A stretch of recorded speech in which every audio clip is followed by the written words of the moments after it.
청장님 다음에 오니까 아주 부담이 많이 되는데요. 이렇게 저를 반갑게 맞아주셔서 대단히 감사합니다. 인사 올리겠습니다. 저는 발명가 황성재입니다.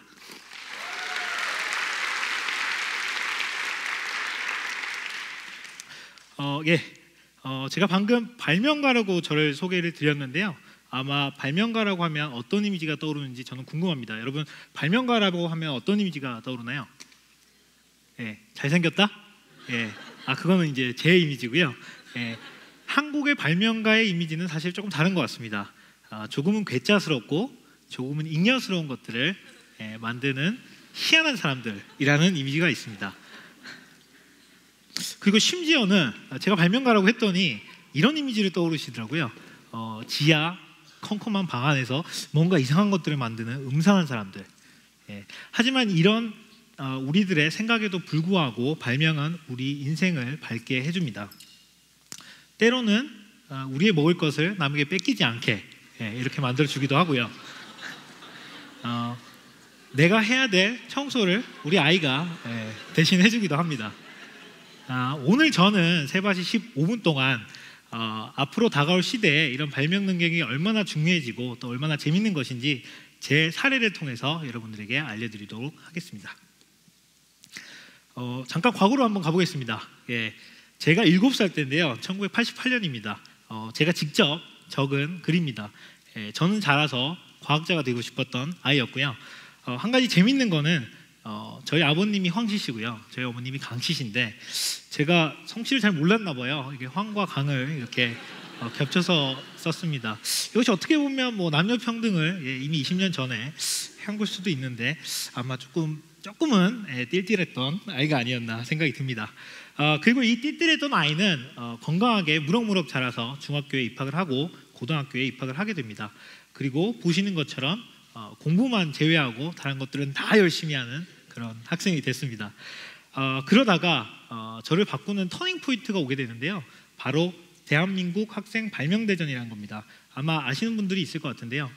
대한민국 학생 발명대전은 전국에 있는 많은 학생들이 자신의 발명품을 소개하고 서로 경쟁하는 그런 컨테스트입니다. 저 역시 낭비방지 휴지통이라는 걸 가지고 이 대회에 참가를 했고요. 그런데 더 중요한 거는 저는 여기서 뭔가 제 가슴을 두근거리게 했다는 것을 깨달았다는 점입니다. 다른 사람의 발명품을 보고 저는 즐거웠고요. 또 내가 만든 발명품을 누군가 진지하게 봐주는 사람을 보고 기뻤습니다. 그래서 나는 뭔가 만드는 사람이 되어야겠다. 그리고 이런 창조의 가치를 통해서 다른 사람들에게 긍정의 힘을 줘야겠다라고 생각을 하게 됩니다. 그런데 뭔가 만들고 창조를 해야 되는데 이게 뭡니까? 이성적으로 뭘 만들고 뭘 창조를 할까요? 그래서 저는 좌절할 수밖에 없었습니다. 하지만 희망은 있었습니다. 여러분들 이 성적표에서 뭐가 보이시나요? 저는 그 당시 희망을 봤습니다. 다른 것들은 다 간데 유독 수학과 과학만 양입니다. 뭘 의미하는 걸까요? 이과 성향이다. 그리고 이 친구는 수학과 과학에 능력이 있다. 이렇게 생각할 수 있었습니다. 그리고 저는 기뻤습니다. 나는 수학과 과학에 소질이 있구나. 이렇게 생각을 하게 됐고요. 어차피 이렇게 소질이 있는데 컴퓨터라는 걸 또 좋아하기도 했고요. 그래서 저는 프로그래머 발명을 하는 데 있어서 컴퓨터라는 도구를 사용하는 그런 사람이 되어야겠다라고 마음을 먹습니다. 그런데 2001년이죠. 수능 배치표인데요. 의대 바로 아래가 컴퓨터 학과였습니다. 더 큰 좌절을 하게 됩니다. 여기서 어떻게 해야 될까요? 저는 멍 때리기 시작했습니다. 그렇지만 어쨌든 저는 열심히 공부를 했고요. 정말 밥 먹고 공부하고 밥 먹고 공부하고 여자친구 잠깐 만나고 밥 먹고 공부하고 여자친구 잠깐 만나고 밥 먹고 공부하고 이런 생활을 2년 동안 했습니다. 그리고 짧은 기간 동안 빠르게 성장할 수가 있었고요.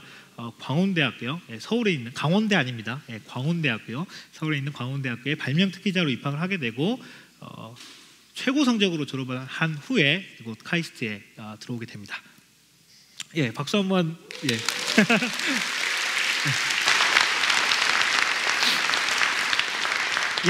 그래서 저는 제 특기인, 여러분들 제 특기가 뭔지 아시죠? 과학과 수학을 기반으로 미래 입력 장치를 지금 만들고 있고요. 그래서 이것을 저는 UX 인벤터, UX 발명가라고 부릅니다. 아마 발명가라는 이름은 많이 들어보셨을 것 같은데요. UX라는 이름은 아마 생소하신 분들이 많을 것 같습니다. 잠깐 설명을 드리면요. UX, User Experience, 즉 사용자 경험이라는 뜻입니다. 우리가 다양한 이런 기계들과 소통을 하는데요. 예를 들어서 제가 슬라이드를 넘기기 위해서는 이 버튼을 누르게 됩니다. 지금 제가 이 버튼을 눌렀고요. 이 버튼을 누름으로 해서 상호작용이라는 말이 떴죠. 저는 이 기기랑 상호작용을 한 겁니다. 그런데 이 인터페이스, 이 입력 장치가 너무 복잡하면 사용자들에게 혼란을 야기시키겠죠. 혹은 반대로 이 입력 장치가 아주 직관적으로 잘 설계가 돼 있고 아주 빠르게 잘 동작을 한다면 사용자들은 감동할 것입니다. 그래서 저는 이런 좀 더 향상된 사용자 경험을 위해서 이런 입력 장치를 만드는 사람이다라고 생각하시면 될 것 같습니다. 실제 제 연구실의 제 책상인데요.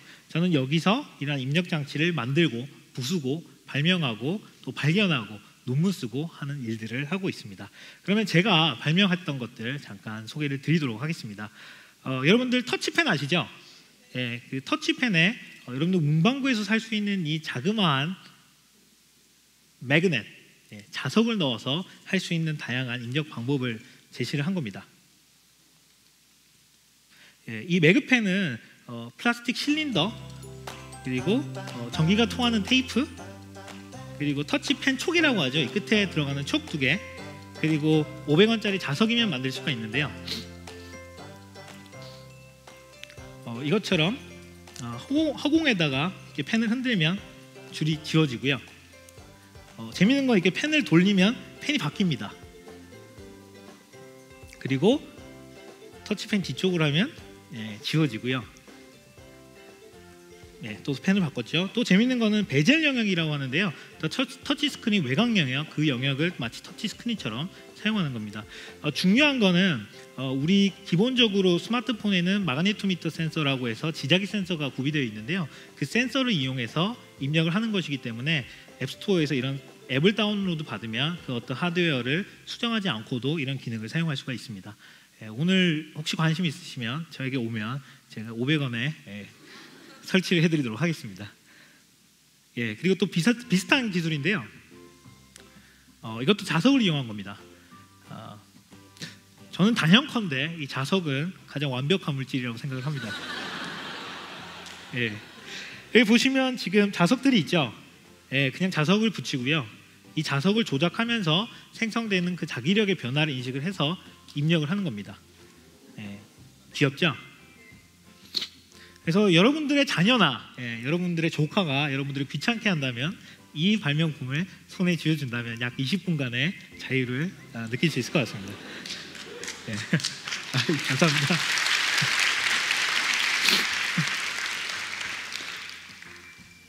막 화도 내고요, 웃기도 하고.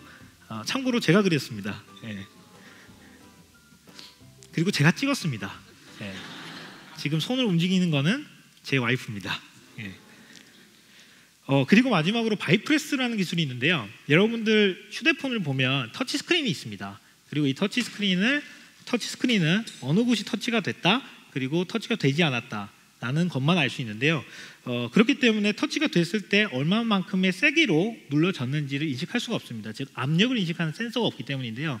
그래서 많은 연구자들은 이 휴대폰에 압력 센서를 달아서 압력을 인식하게 만들었습니다. 근데 저는 이 휴대폰에 있는 센서 그대로를 사용해서 압력을 인식하는 기술입니다. 여기 보시면 제가 이렇게 꽉 쥐면 이렇게 커지죠. 작아졌다 커졌다가. 이게 어떻게 가능하냐면요, 이 휴대폰이 자그마하게 진동을 합니다. 이게 막 움직이고 있겠죠. 근데 제가 이 움직이는 거를 이렇게 잡으면 조금 덜 움직이죠. 그래서 이 또 좀 덜 움직임을 이용해서 압력을 인식하는 겁니다. 이걸 전문 용어로 vibration absorption, vibration damping이라고 얘기를 합니다. 놀라시지 마십시오. 제가 외국에 한 번도 안 살아봤습니다. 그래서 이걸로 뭘 할 것이냐 이렇게 물어보면 두 가지 시나리오를 얘기해 드릴 수 있을 것 같은데요. 첫째는 얼짱 각도로 사진을 찍을 수 있습니다. 여러분들 이렇게 제가 여러분들에게 사진 한번 찍어 볼게요. 이렇게 여러분들과 사진을 찍고 제가 꽉 쥐면 이렇게 사진이 찍힙니다. 그러면 조금 더 시큐어한 그립으로, 그러니까 손에 떨어지지 않도록 이렇게 사진을 찍을 수가 있겠죠. 그래서 저는 이거를 이제 오늘 세바시 무대에서라고 해서 SNS에 올릴 수가 있을 것 같고요. 그리고 또 하나, 이 진동은 가방 안에 있거나 주머니 속에 있어도 전달이 됩니다. 그래서 제가 이렇게 강의를 하고 있는데 갑자기 전화가 왔다. 전화기가 진동을 하죠. 그러면 예전 같았으면 꺼내서 지금 전화를 못 받는다 라고 제가 통보를 해야 되는데요. 이 기술을 사용하면 전화가 오고 있을 때 그냥 지그시 이렇게 눌러주기만 해도 전화를 거절할 수가 있는 기능이 있습니다. 그래서 이런 것들을 이제 개발을 하는 사람이고요. 괜찮나요? 예, 감사합니다. 예, 감사합니다. 그래서 어쨌든 이런 기술들을 가지고 저는 다양한 미디어에 소개가 됐습니다. 너무 고맙게도 많은 분들이 관심을 가져주시고 또 인터넷에서 좋은 글들을 남겨주셔서 저는 오늘도 재밌고 흥미롭게 이런 일들을 하고 있고요. 한 가지 문제는 여기서 보실 수 있을 것 같은데요. 제 손가락만 나옵니다. 얼굴 없는 발명가도 아니고 항상 제 손가락이 나오는데요. 보시면 아시겠지만 제 손이 되게 못생겼는데 혹시나 뉴스나 잡지에서 제 손가락이 나오면 이 사람 황성재 발명가의 손가락이구나 라고 생각해 주시고 재밌게 봐주셨으면 고맙겠습니다. 그리고 또 재밌는 거는 이런 발명품들 중에 기업이 원하는 발명품들은 기업이 사갑니다. 그래서 제가 석사 1학년 때 생각했던 아이디어가 5억 원이라는 금액으로 팔렸고요.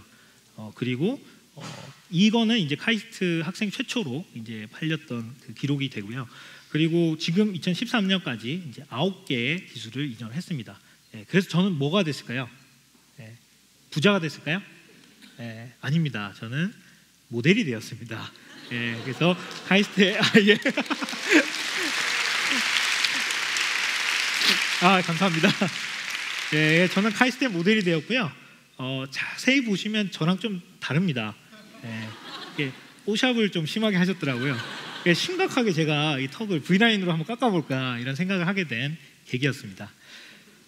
그런데 제가 오늘 이런 말씀을 드리는 이유는 사실 제 자랑을 하러 나온 게 아닙니다.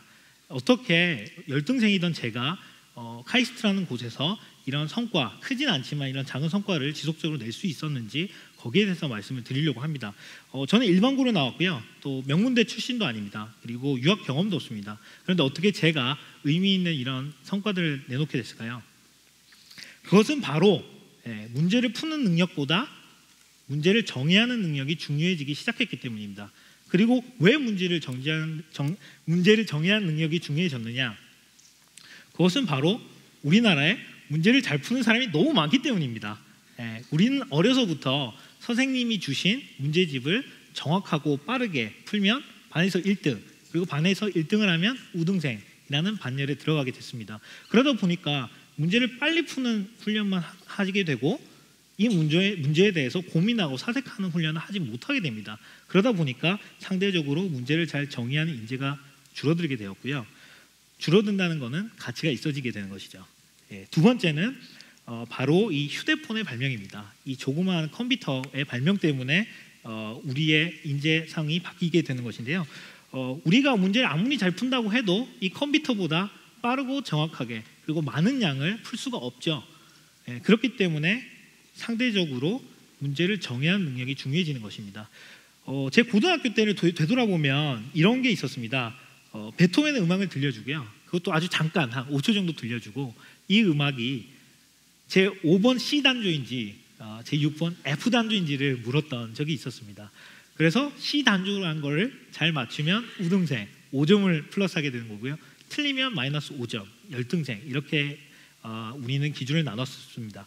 그런데 과연 이런 단편적인 정보들이 앞으로 다가오는 시대에 의미가 있는 걸까요? 사실 이런 정보는 우리가 휴대폰을 이용해서 검색을 하면 다 나오는 정보고요. 검색을 할 필요도 없습니다. 음악이 흘러나오면 그 음악을 듣는 기능을 통해서 검색을 할 수도 있죠. 그리고 앞으로 다가오는 시대에는 안경과 같은 것들을 통해서 내가 정보를 얻기 원하는 오브젝트를 바라보기만 해도 거기에 따른 단편적인 정보는 나옵니다. 그러면 이런 정보보다는 인간만이 할 수 있는 새로운 문제를 창의적으로 정의하고 또 이해하고 융합하고 그것들을 창의적으로 푸는 인간만이 할 수 있는 이런 발명 능력이 중요해지지 않나라고 저는 생각을 합니다. 그리고 이런 발명 능력은 앞으로 컴퓨터가 아무리 발전을 하더라도 인간을 초월할 수 없는 그런 능력이라고 생각을 합니다. 세상은 빠르게 변하고 있습니다. 세계 특허 시장에서 거래되는 금액이 2조 달러를 넘어가고 있고요. 아주 거대한 대기업이 자그마한 개인의 특허를 구입하기 시작했습니다. 그리고 누구든지 아이디어가 있다면 자신의 아이디어를 인터넷에 올리고 그 올린 것들을 통해서 다른 사람들에게 투자를 받아서 새로운 제품을 만들 수 있는 시대가 왔습니다. 제가 좋아하는 앨런 케이가 한 말이 있는데요. 미래를 예측하는 가장 좋은 방법은 미래를 발명하는 것이다 라고 하는 말이 있습니다. 지금 여기 보시면 어릴 때 꾸던 천연새 꿈이 있는데요. 이런 천연새 꿈을 꾸면서 앞으로 다가올 미래에 인재가 되기를 바라겠습니다. 지금까지 황성재였습니다. 감사합니다.